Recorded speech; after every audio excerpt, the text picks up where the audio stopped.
Thank you, Fadila. Good morning, good afternoon, and good evening. Earlier this week, Captain Sir Tom Moore died with COVID-19.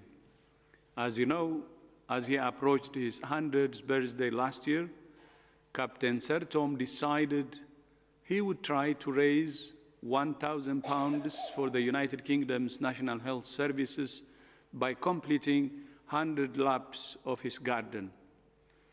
He ended up raising more than £30 million. For me, Captain Sir Tom represents two things. The first is that everyone can make a difference, whether that's raising money, inspiring others, informing the public, or simply deciding to stay at home to keep others safe. The second is that Captain Sir Tom was a reminder of the value we should put on older people and everything they bring to our world. However, there is a disturbing narrative in some countries that it's okay if older people die. It's not okay. No one is dispensable. Every life is precious, regardless of age, gender, income, legal status, ethnicity, or anything else. And that's why it's so important that older people everywhere are prioritized for vaccination. Those most at risk of severe disease and death from COVID-19, including health workers and older people, must come first, and they must come first everywhere. Globally, the number of vaccinations has now overtaken the number of reported infections. In one sense, that's good news and a remarkable achievement in such a short time frame. But more than 3/4 of those vaccinations are in just 10 countries that account for almost 60% of global GDP. Almost 130 countries with 2.5 billion people are yet to administer a single dose. Some countries have already vaccinated large proportions of their population who are at lower risk of severe disease or death. All governments have an obligation to protect their own people. But once countries with vaccines have vaccinated their own health workers and older people, the best way to protect the rest of their own population is to share vaccines so other countries can do the same. That's because the longer it takes to vaccinate those most at risk everywhere, the more opportunity we give the virus to mutate and evade vaccines. In other words, unless we suppress the virus everywhere, we could end up back at square one. On Wednesday, COVAX published its forecast for the distribution of vaccines to participating countries. This is a very exciting moment. Countries are ready to go, but the vaccines aren't there.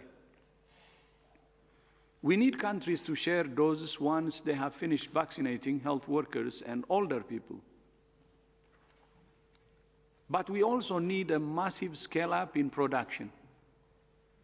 Last week, Sanofi announced it would make its manufacturing infrastructure available to support production of the Pfizer-BioNTech vaccine.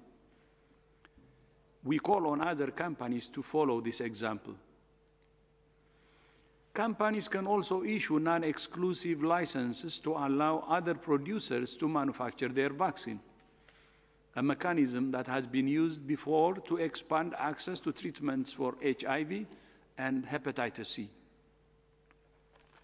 The COVID-19 Technology Access Pool, or CTAP, enables the voluntary licensing of technologies in a non-exclusive and transparent way by providing a platform for developers to share knowledge, intellectual property, and data.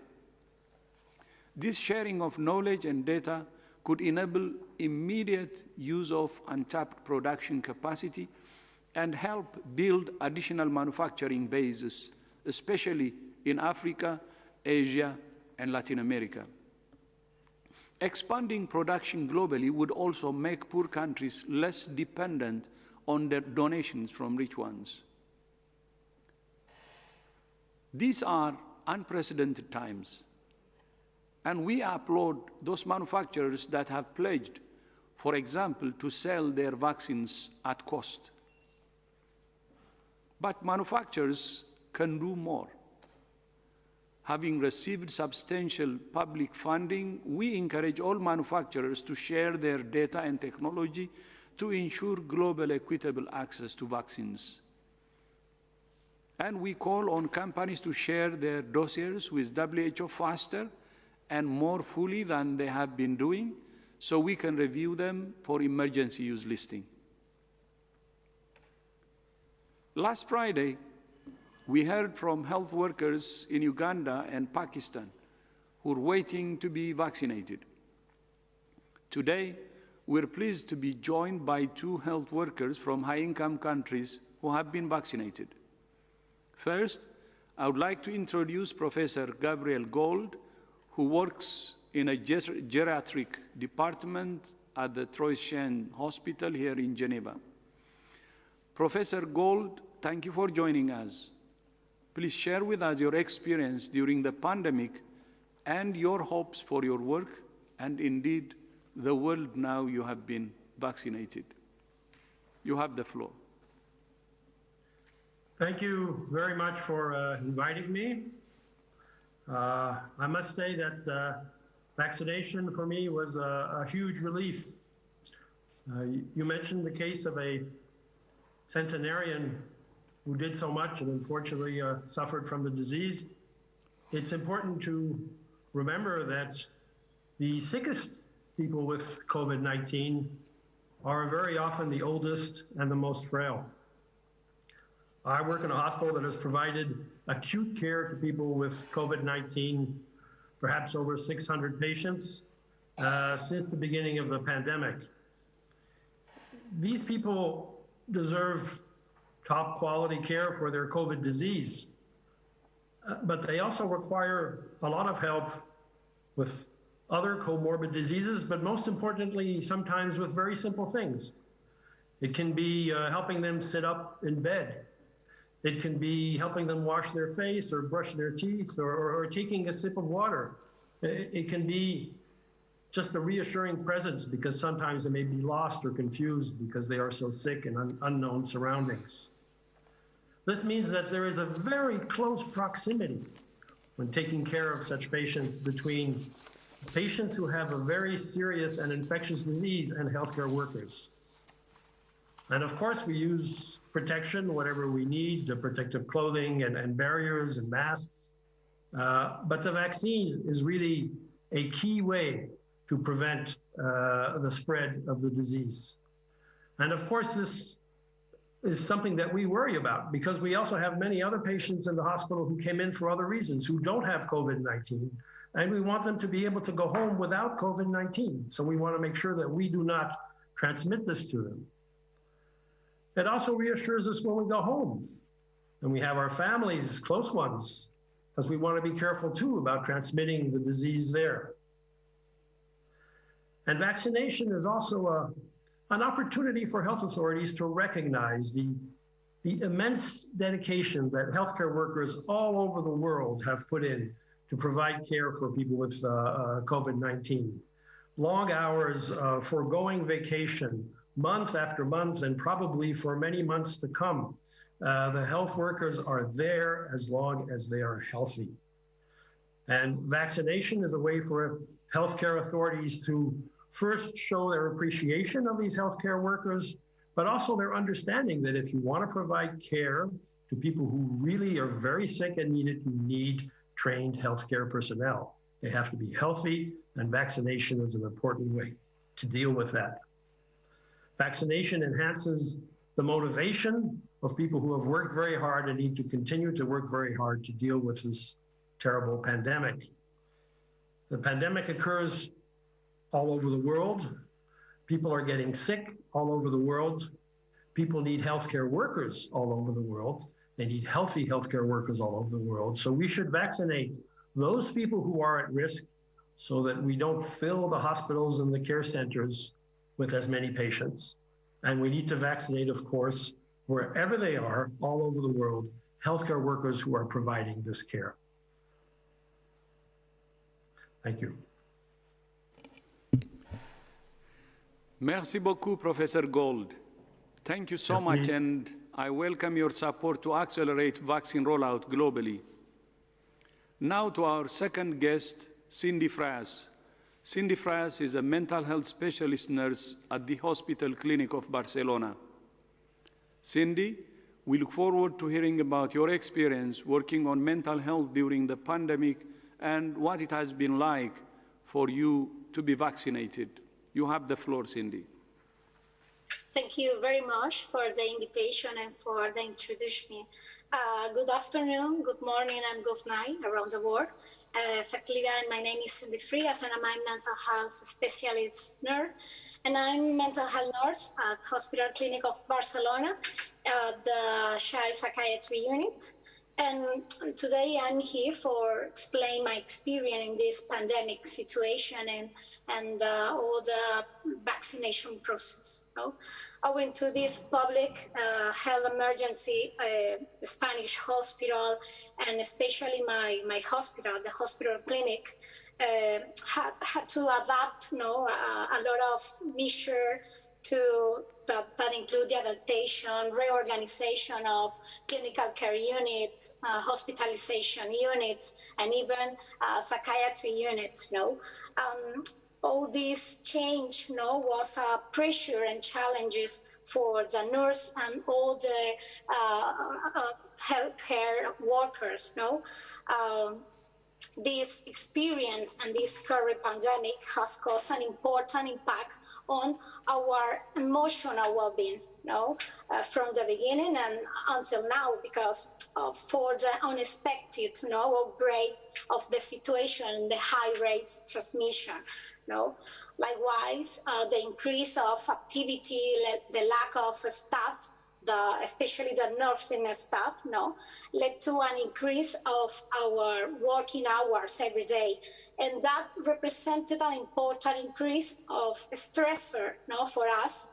Even now, I'm suffering these circumstances. For the other hand, regarding to the direct contact with our patient, the measures and the nurse have had to reduce, or limit the nursing care. The nurse has had to reduce the time less in every visit to the inside the patient rooms. We have had to use personal protective equipment for protection, and maybe this measure has caused in the nurse, and to express the feelings of fear, anger, and the sensation of less humanized care, and lower quality of care. Added to this situation, the hospital restricted or limited the family visits and the outside patient walks, and for that reasons, that measures affected the emotional well-being patient, the patient emotional well-being and the families too. However, I think it's very important to highlight, the adaptability, the cope of all the nurse and all healthcare workers, the resilience, the capacity of individuals to bounce back or cope in this new situation, despite adverse circumstances. And can be the resilience and the capacity of adaptation of this health situation. It's important can be understood as a process. That positive adaptation. To stress and adversity. in my case, I think I also adapt, no, to the situation as most people, no, or as most my co-workers.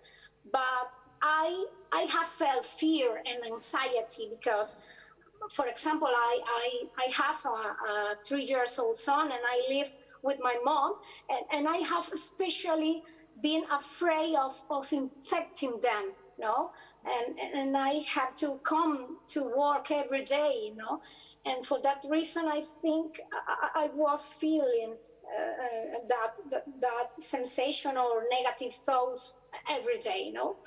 Uh, uh, Around the world, no, a lot of nurses have been infected, no, and many of them have died, and a lot of them were young. For example, I would like to share with you my own experience, because my own died in August from coronavirus disease, and she was a nurse, no, she was an extraordinary nurse, and she was only 51 years old, no. In fact, I'm a nurse for her, because she was my role model, and she was, repeat, an excellent nurse, and I always remember her as the best nurse in the whole world, no. And she infected while she was working, no, and she died quickly because she had a comorbidity, and she died a few weeks after the infection. She was a situation very deep for me, and obviously this loss increased my fear, my anguish, my anxiety, especially my mom. No, therefore I live this vaccination process like a great change, no, the enormous scientific advances in relation for my work, no, and I think it's fundamental, no. I received the COVID vaccine. I received the first dose on January 9th and the second on January 30th. And I haven't had any side effects, just a local pain in the arm. But some co-workers have experienced some side effects, no, minor side effects, no. Anyway, I have lived the vaccination experience as a lie of hope, a lie on the road. I don't know if this is the right explication, or the right. I did a translation, you know, of my feelings, you know, and I see the process as reliable, considering some negative aspects, no, but I think the vaccination process is hope, no, is hope, is faith in the healthcare system, and I think it's vital that healthcare workers around the world are vaccinated, because we need to do our work with security, no, with confidence, and we need to confident with the healthcare system, no.